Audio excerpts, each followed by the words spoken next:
Welcome back, everyone, to the Brian Crombie Radio Hour on Saga 960. I think Matthew Young and his organization that are really trying to point out the unbelievable amount of taxation in the housing development business is very helpful because I do think that we are in a housing crisis right now. And I don't think politicians and the general public have come to realize this. And so I want to make a few points if I could.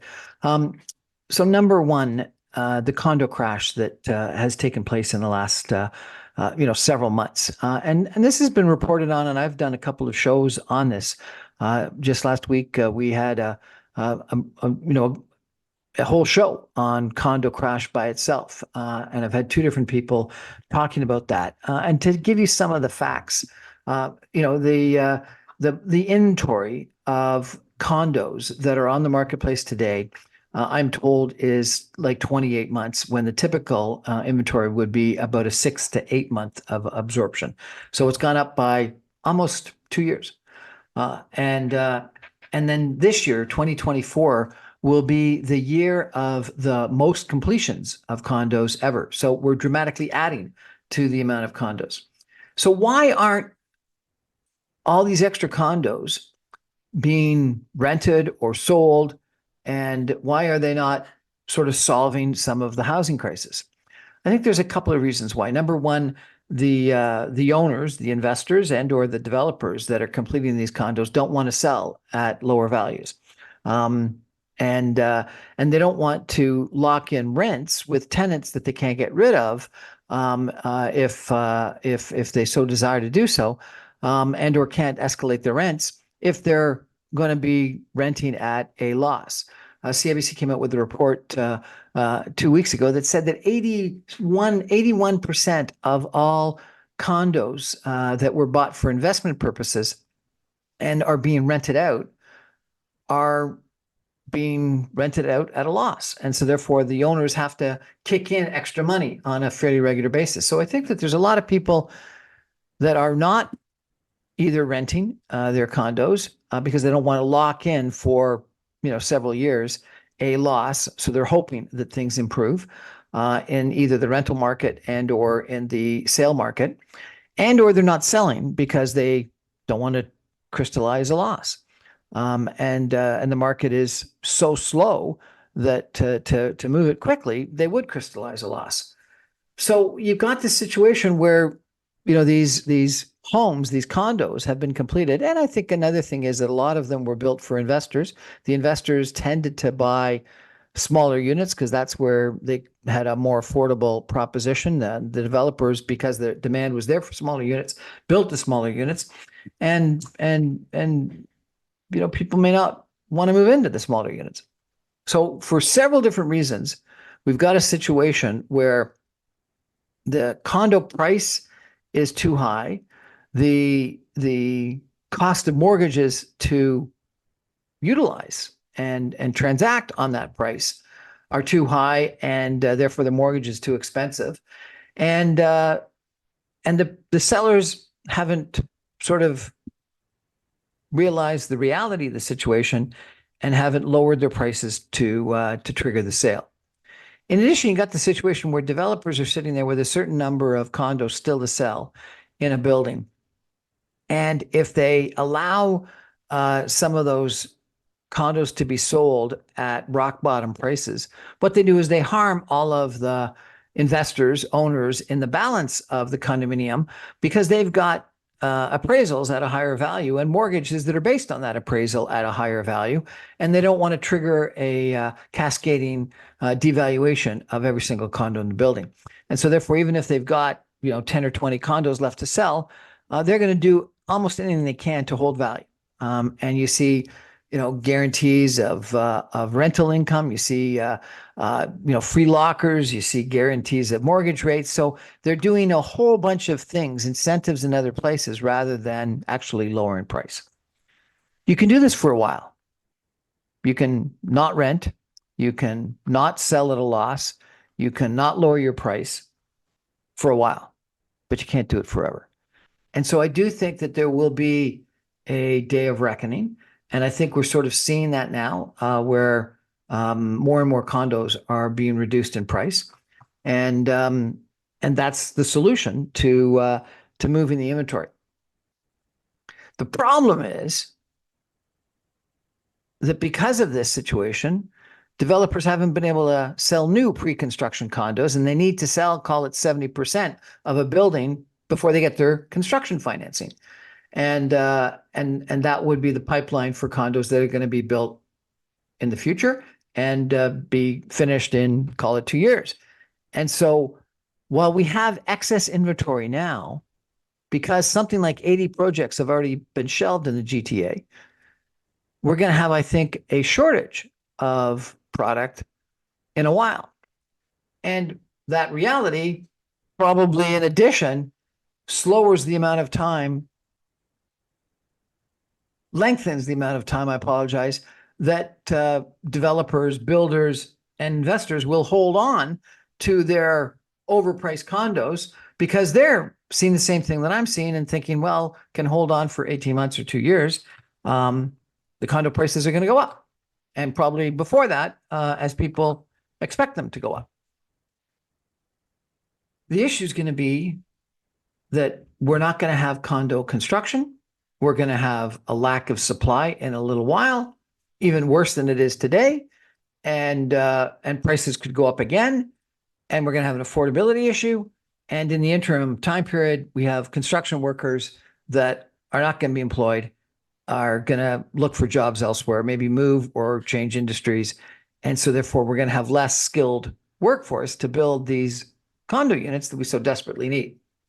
And I think this is sort of one of the problems with sort of a market that was fueled to overheating with low interest rates in the last couple of years. We overbuilt and overinflated, and the market was spectacular, and so everyone was jumping in because it was like a bubble, a tulip craze, and now we got to go through a downturn. And it would have been so much easier if we had just had a steady increase. And I think that the failure, if there is a failure, was that number one, interest rates were so low for a long period of time. And it gave this false incentive to people to put money into housing.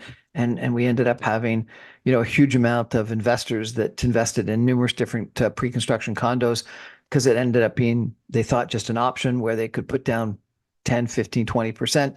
And by the time that they had to actually put down the balance of the 80% to actually take occupancy of the unit, the market would have gone up by 20%. And so therefore they could assign the product and they would have made a substantial amount of money for arguably, the 15% or 20% they had to put down that they got all back, and everything else was pure profit. So it's a challenging situation that I think we need to address. So then we had this interesting conversation today about taxation and how the average taxes are 30% on condominium building, and our guest Matthew Young went through the whole description of all these taxes, HST, development fees, and everything else that adds up to a really astronomical amount. And it was, for a condo that was in the sort of $800,000 to $1 million range, $240,000 in taxes and fees.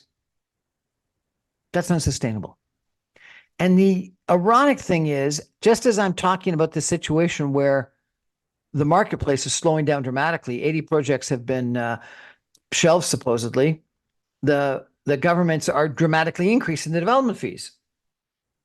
And yet there's going to be no one developing, so they're not going to get the absolute dollars in development fees.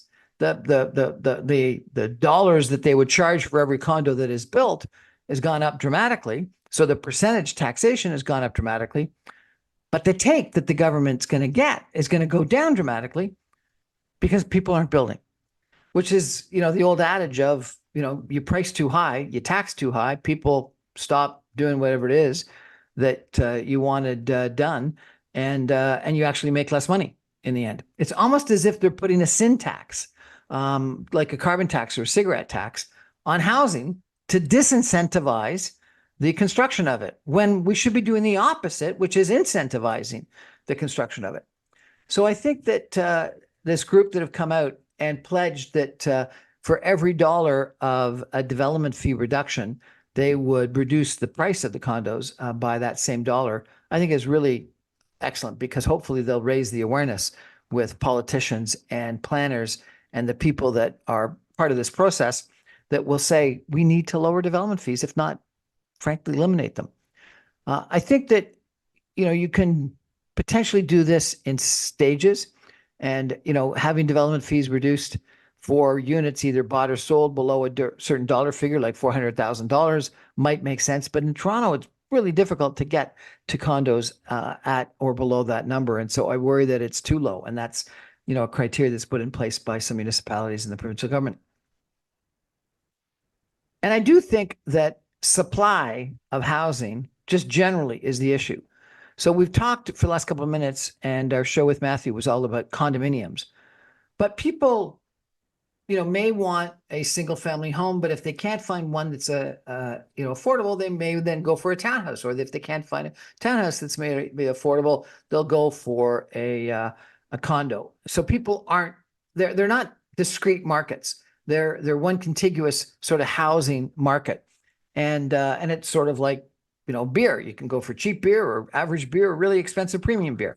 And depending on the economy or depending on the event, may choose different ones. And so I think that for people to think that we've got this unbelievable extra inventory of condos that is going to have a negative impact on condo pricing, and it won't have any spillover impact on townhouses or quadplexes or single family homes, I think are wrong.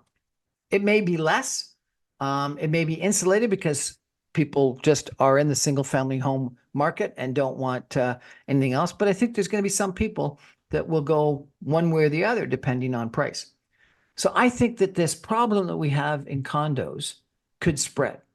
And I think that people are talking about it potentially spreading right now, and they're blaming it on interest rates. But I think it's also, if you see big price reductions, lots of assignment sales, condo projects being put on hold, it's going to have an impact on the balance of the market, which will, I think, end up having the same problem, is that people will stop building. And if people stop building duplexes and quadplexes and townhouses and single family homes because they're unaffordable in absolute dollars, the mortgages to buy that are unaffordable in interest rate, and I think they might be cheaper in the future. Why would I buy today? I might as well wait, unless I have to buy for some reason, because it's something that divorce or new job or moving or something like that. So I worry that this housing crisis is going to get worse. And I think government's got to take action. And I think this action time is dramatic. And I've talked to a whole bunch of politicians of late and been in some debates and interacted with plenty of people and politicians. And they just don't get it. They just don't seem to think that we have to make changes. And too often what they do is they blame developers. Developers are doing it to make money. And if there's no money in it, they're not going to build. And if there's too much money in it, other people will come in and compete away that too much money and bring their profit margins down. That's just basic economics. And I believe that's the way the market ends up working. So if we desperately need an increase in supply, and I think that right now it's everywhere, but probably less condos and more in other areas, what do we have to do? I think number one, Matthew talked about, was development fees and other taxes. The government of Canada has taken off the HST, government and provincial, federal and provincial government have taken off the HST on rental, purpose-built rental housing. I see no reason why it's not for condominium, single-family homes, duplexes, townhouses, et cetera. So it should be, I think, for the whole housing sector right now. I think development fees have got to come down, and lots of municipal politicians have said, if development fees go down, I've got a hole in my budget and I need the provincial government to step in. Well, I think, frankly, they're going to have that hole in the budget anyway because of the lack of building. So, it's one of those things. If you want more of something, lower the price and you'll get more of that. So I think that the municipal governments are going to have to come to the realization that they have dramatically misused the development fees, jacked them up to unsustainable levels, structured them such that they were for infrastructure that was actually being paid for by other things. And so therefore it ended up being just a tax, and it ended up being a disincentive for housing, which is the worst thing we could do in the current scenario. And so they've got to come down, and they got to come down dramatically. If not, frankly, be eliminated. And if not eliminated for everything, eliminated for everything below a certain dollar figure. And then I think there's lots of other suggestions I could make, but one of the last and very important priorities is that we've got to do something about the time that it takes to get approvals, the red tape and regulation that is, in Toronto, in Mississauga, in Vancouver, supposedly the slowest in Canada, and Canada is the slowest in the Western world. That regulation doesn't do us any value. It hasn't done something to create better housing. It hasn't done something to make our communities, our cities, better places to be. It is counterproductive regulation and red tape. So why have it? And I'm not suggesting for a nanosecond that every project should get approved right away. But I am suggesting that there should be more things that one can do as of right. I got the example one period of time, one time that there was this one street in Mississauga where everyone had to go back for approval to build a deck. And there were house after house after house that were going to the Committee of Adjustment to build a deck. Well, if you're going to, and they all got approved. So if you're going to approve everyone on a whole street to build a deck, pass a zoning rule that says you can build decks. And so they don't have to come back to the Committee of Adjustment for a zoning approval change. I think in addition, we've got the situation where we've got this boogeyman against height. I think one of the easiest incentives to give to a developer to try to get that developer to develop and build in a market where they're not developing and building is to give them extra density. And every architect I've spoken to says that above 10 stories, people don't know height. And for some reason, we got this big boogeyman about height. I frankly think that tall, slender things often look a lot better than short, squat things. And I've presented to people where I've said, you're going to give, as of right, a certain amount of density. And it's usually described in something called FSI. And it is a certain number that you've got. And yet they say that you can do it either in short, squat or in tall, thin. But you've got to be capped by a certain height. And so therefore, what the developer will do and the architect will do is design something that this big thing that looks like a cavern. It looks like a Soviet Union wedding cake, kind of, because it's just huge. And the tall thin, which is, I think, the better, more beautiful, architecturally designed facility, has potentially the same density, but it's tall and thin. And then people have this other boogeyman about shadows. Often the short squat or medium-sized squat will end up having a very sizable shadow impact in the very close by neighbors and for a long period of time. But the tall thin has a very short shadow impact, but it's shared by neighbors that are farther away. It's more equitably shared. I think that should be one of the benefits. And people pay more to get to be in the height, to buy those properties higher up and have the more beautiful views. I was in Mississauga City Hall recently, and what were they bragging about? They had the videos on the TVs on the walls of M-City and the Marilyn Monroe Towers. They were bragging about the tall buildings, and yet the whole planning staff was trying to keep tall buildings smaller. So we like the tall buildings. We think they're more beautiful, but we have this boogeyman about height. We have this boogeyman about shadows. I've been developing in Dallas recently. They want shadows, and they want, patio roofs and roofs, because the sun's so hot and people are getting melanoma. I was out in downtown Toronto recently. Where was everyone on a hot day?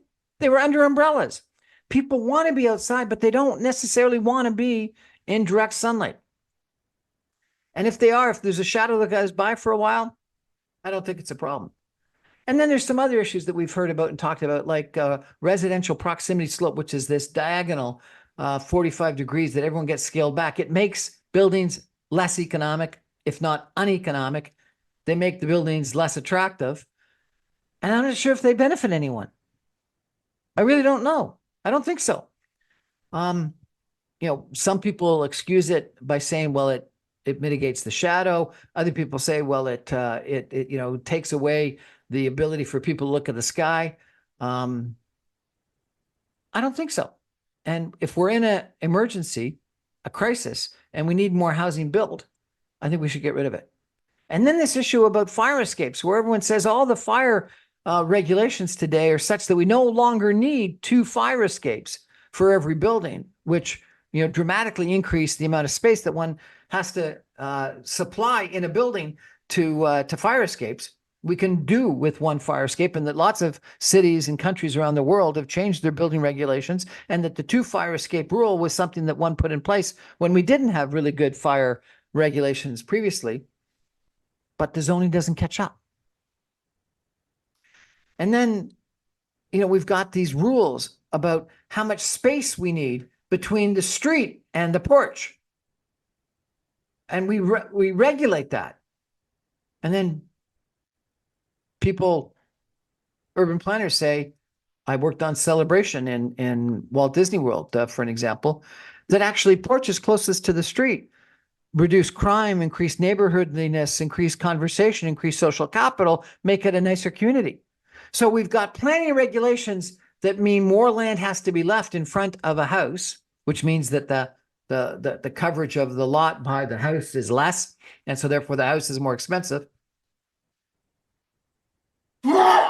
Excuse me. And yet they make them less conducive to building good communities. So I think that the whole zoning process, I'll give you one more.